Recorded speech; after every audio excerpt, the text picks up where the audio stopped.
Okinya sendiri kan pihak RG kan selalu menginginkan Dokter Oki juga dijadikan tersangka gitu ya Bang. Kalau dari Abang? Keinginan boleh saja, ya, keinginan boleh saja. Namun demikian kan kita sudah percayakan di proses penyidikan. Jadi tidak boleh memaksakan keinginan. Sekali lagi ya, kuasa hukum DRG juga harus menyadari diri, ya, tidak boleh memaksakan kehendak atau keinginan dari klien. Gitu. Karena kan emang juga sudah dinyatakan penyidik hanya 2 ya Bang yang dijadikan tersangka ya Bang.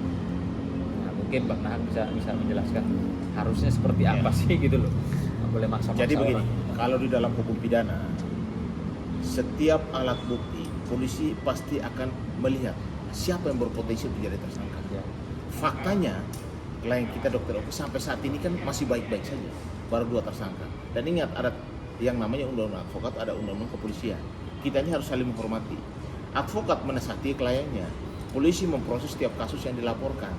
Kalau memang ada alat bukti yang mengarahkan bahwa memang Dokter Oki punya peran penting di dalam kasus itu, pasti polisi sudah pasti akan melakukan segala langkah, bahkan statusnya bisa naik jadi sidik gitu. Faktanya kan tidak. Jadi kami berpesan kepada teman-teman yang pihak sebelah, teman rekan-rekan di sana, untuk supaya bersikap profesional. Jangan menekan polisi, mengintervensi, bahkan mendahului pihak kepolisian. Jadikan tersangka. Lo dasar hukumnya apa jadi tersangka? Kan tidak boleh dong memaksakan kehendak supaya polisi menetapkan orang sebagai tersangka. Emang lu siapa? Polisi kan punya undang-undang kepolisian, punya KUHP, punya SOP. Ya kalau alat bukti belum memenuhi unsur pidana, ya tidak bisa. Dan alat bukti itu minimal 2. Pertanyaan, apa Dokter Oki memiliki alat bukti itu? Apa dia menerima sesuatu? Kan tidak. Dia hanya mempertemukan. Dan ingat loh, bahwa yang lebih aktif di dalam komunikasi sampai terjadinya penyerahan duit itu kan korban yang mencari. Ini kita berjalan lewat Dokter O.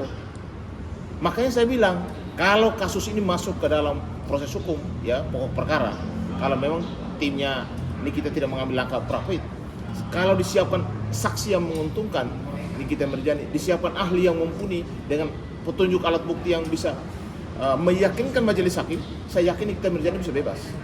Karena pengancamannya apa yang diancam? Penyerahan duit itu kan sukarela, hibah atau sukarela itu loh.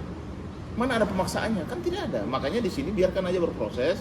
Polisi punya kewenangan untuk memberikan menahan Nikita Mirzani 20 hari ke depan karena status sudah tersangka. Dan kemarin diperpanjang. Karena apa? Diperpanjang karena memang berkasnya mungkin belum lengkap.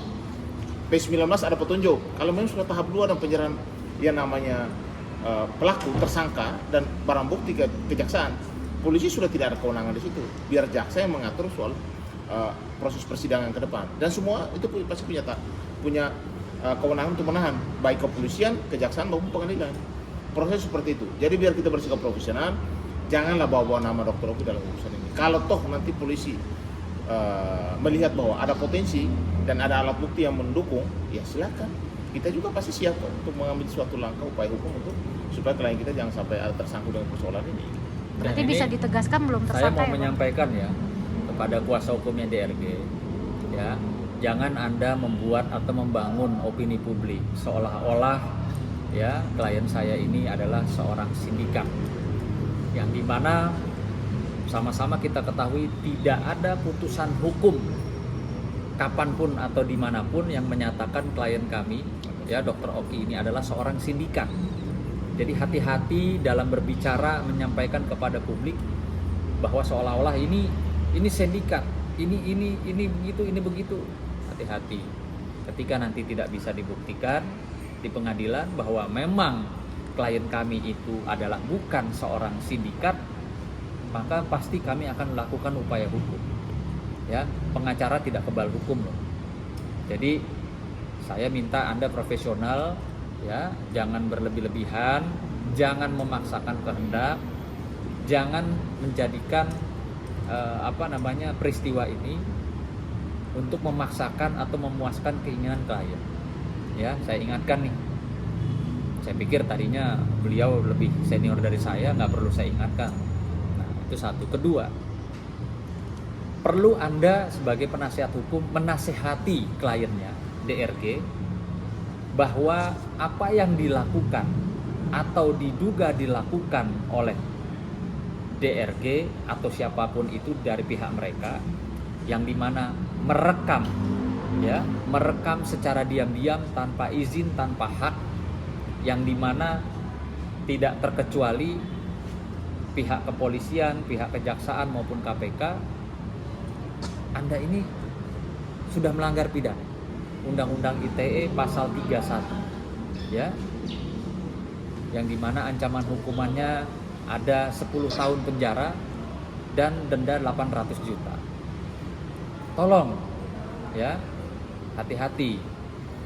Ini saat ini belum ada saja yang melaporkan nih bahwa kami duga klien Anda melakukan satu pelanggaran pidana Undang-Undang ITE, yaitu tadi merekam secara diam-diam. Itu tidak boleh. Oke. Ya bang, Ya. boleh bang, satu lagi bang terkait perkembangan